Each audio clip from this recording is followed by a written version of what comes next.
Good day students. BA third year की class में हमारा टॉपिक चल रहा है शीत युद्ध। और शीत युद्ध में हम वेदांत पर चर्चा कर रहे थे। इससे पहले वाली क्लास में हमने वेदांत की के दौरान घटी घटनाओं पर विचार किया। आगे उससे आगे की घटनाओं पर आज हम विचार करेंगे। हमने देखा कि मास्को सम्मेलन में रूस और अमेरिका के बीच में कई समझौते हुए, जिसमें आर्थिक सहयोग आयोग का गठन भी एक महत्वपूर्ण बिंदु था। मास्को सम्मेलन में आर्थिक सहयोग के क्षेत्र में कोई बुनियादी समझौता अमेरिका और सोवियत संघ के बीच में नहीं हो पाया था। एक सहमति बनी थी कि रूस और अमेरिका के मध्य एक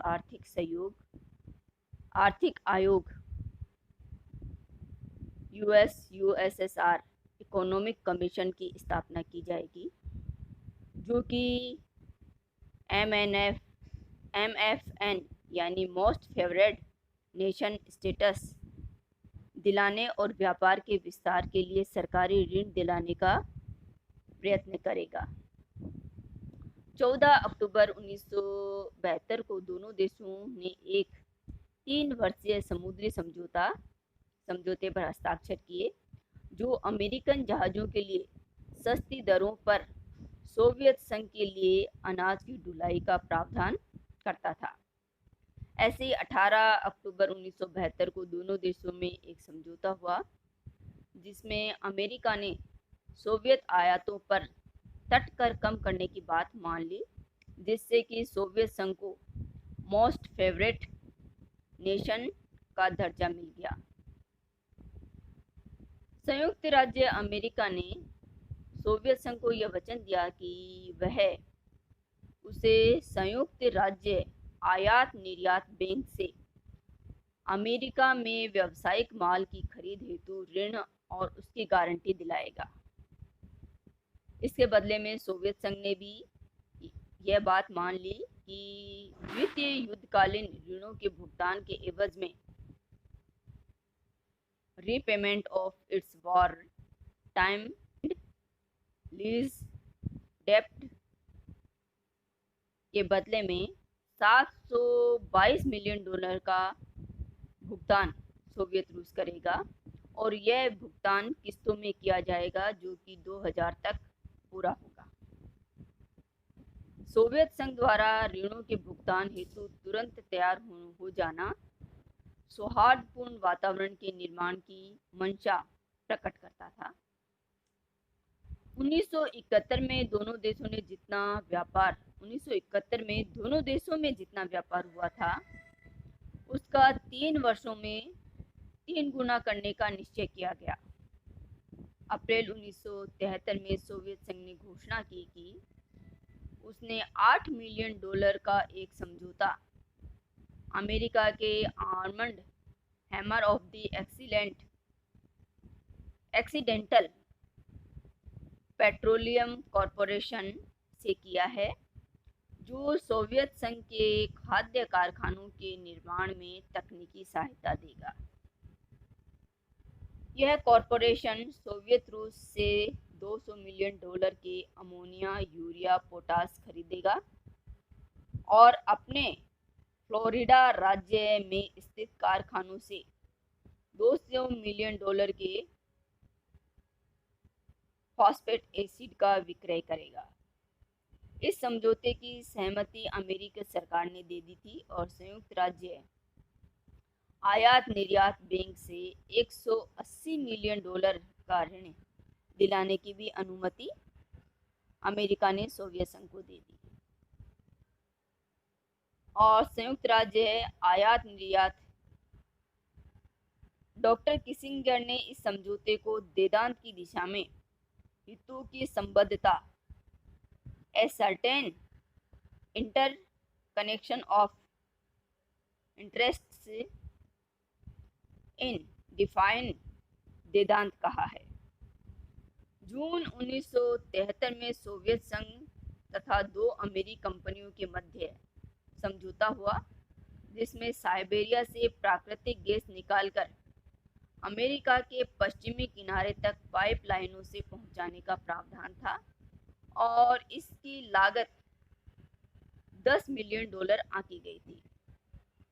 इस तरह अमेरिका और सोवियत संघ के मध्य कई व्यापारिक समझौते हुए जो कि आपसी सहयोग को प्रदर्शित करते हैं और तनाव को कम करने की दिशा में एक महत्वपूर्ण कदम रहे। अगला घटनाक्रम इस संबंध में यह था कि प्रथम और द्वितीय यूरोपियन सुरक्षा सम्मेलन। ये सम्मेलन हेलसिंकी में हुआ था।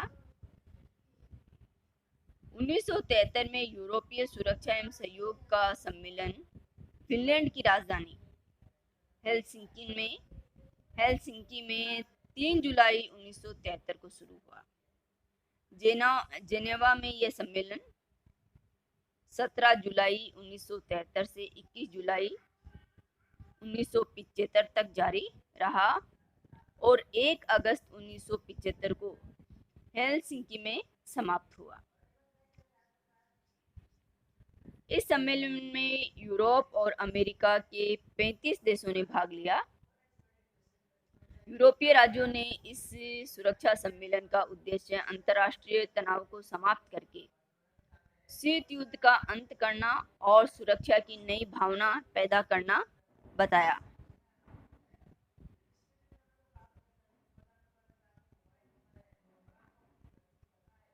इस सम्मेलन में प्रत्येक राज्य की संप्रभुता, सर्वोपरि अधिकार, भूक्षेत्रीय अखंडता, शक्ति का प्रयोग या धमकी या शक्ति अप्रयोग, झगड़ों का शांतिपूर्ण ढंग से निपटारा, किसी राज्य के आंतरिक मामलों में हस्तक्षेप न करना तथा यूरोप के राष्ट्रों के बीच विश्वास पैदा करना आदि सिद्धांतों पर हस्ताक्षर करने वाले राष्ट्रों को पालन करना था।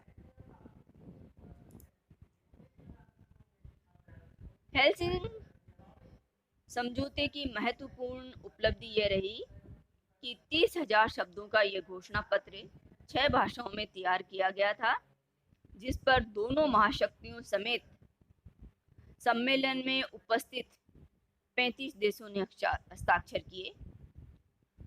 हेलसिंकी घोषणा पत्र को 4 भागों में बांटा गया। पहला भाग सुरक्षा से संबंधित था। दूसरे भाग में वैज्ञानिक, आर्थिक, प्राविधिक और पर्यावरण संबंधी प्रश्नों पर सहयोग का जिक्र था। तृतीय खंड मानव संपर्कों के बारे में बतलाता है और चतुर्थ खंड में घोषणा पत्र के बाद उठाए जाने वाले कदमों से संबंधित विषयों पर चर्चा की जानी थी। राजनेताओं ने हेलसिंकी सम्मेलन को यूरोप के इतिहास का नया पथ चिन्ह बताया। फिनलैंड के राष्ट्रपति ने कहा, हमारे यह मानने के लिए सभी कारण मौजूद है कि हमारे पारस्परिक संबंधों में नव युग का आरंभ हो रहा है।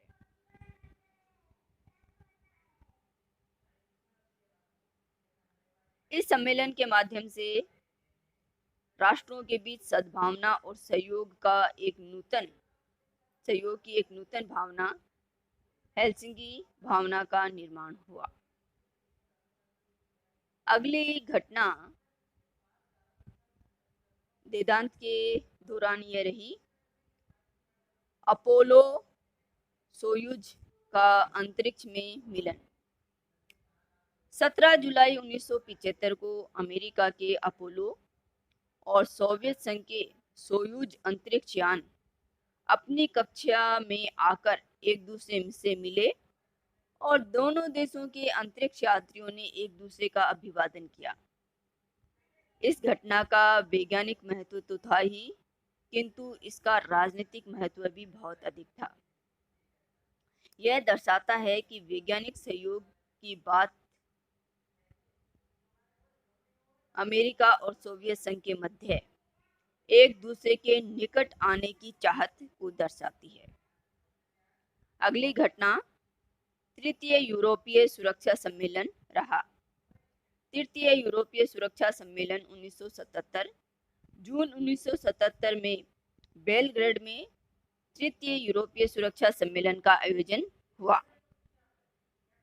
इस बात पर विचार किया गया कि हेलसिंकी में स्वीकृत अंतिम दस्तावेज पर कितना अमल किया गया है, इस पर इसमें चर्चा हुई।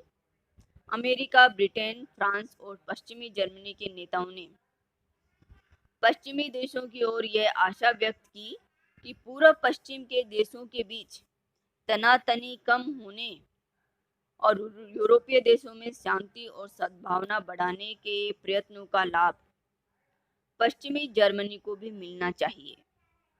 सोवियत संघ ने इस दृष्टिकोण का अनुमोदन किया। इस सम्मेलन में लगभग 25 यूरोपीय देशों के प्रतिनिधियों ने भाग लिया।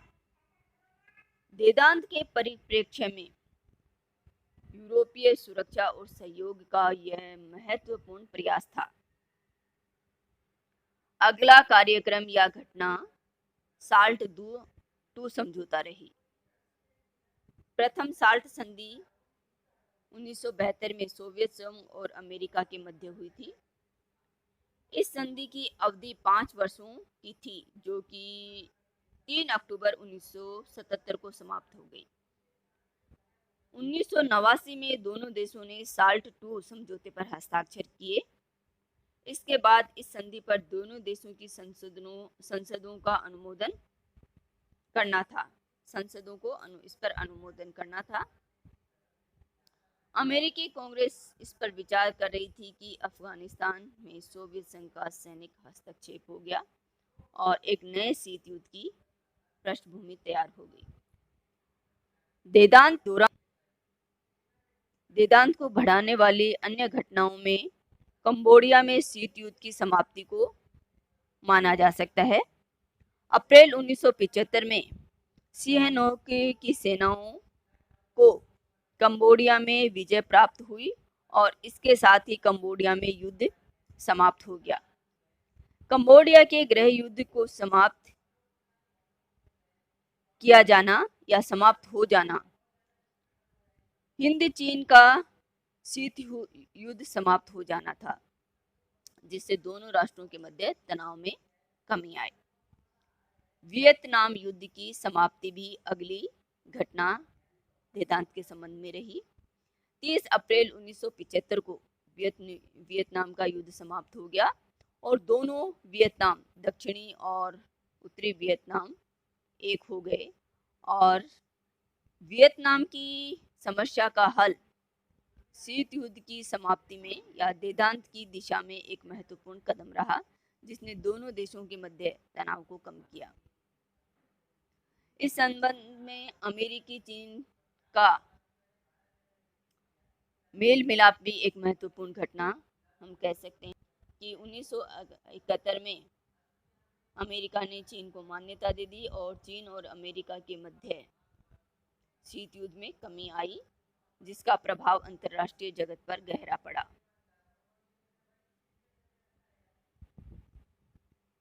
इस तरह शीत युद्ध के दौरान घटी घटनाओं ने अंतर्राष्ट्रीय तनाव को कम करने में महत्वपूर्ण भूमिका निभाई, जिससे एक समयावधि में शीत युद्ध काफी धीमा पड़ गया, जिसे हम वेदांत की संज्ञा देते हैं। और यह वेदांत अंतर्राष्ट्रीय जगत में, अंतर्राष्ट्रीय राजनीति में एक महत्वपूर्ण बिंदु रहा।